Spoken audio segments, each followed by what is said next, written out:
Alright, let's talk quantum computing, the future that's closer than you think. If you're a tech professional, you probably know the basics. Quantum computers don't use regular bits, but qubits. Unlike the classic 0s and 1s, qubits can be both at the same time thanks to something called superposition. It's like flipping a coin and having it land on both heads and tails. But let's get real. How does this change the game for the tech world? Here's the step-by-step on what you need to know. First, speed and complexity.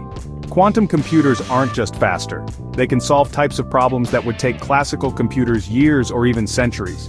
Factorizing massive numbers, simulating molecules for drug discovery, optimizing global supply chains. Imagine search algorithms or machine learning models operating on a whole new level. Second, the hardware. I'm talking about devices like superconducting circuits, trapped ions, and even photonic chips. Big players like IBM, Google, and startups like Rigetti are battling it out, and quantum hardware is evolving fast. But here's the catch. These machines are still fragile. They need super cold environments and are prone to errors. So error correction and stability are the big roadblocks right now. Third, the software. Quantum programming isn't just Python, but faster. There are new languages, Qiskit, Cirq, and more.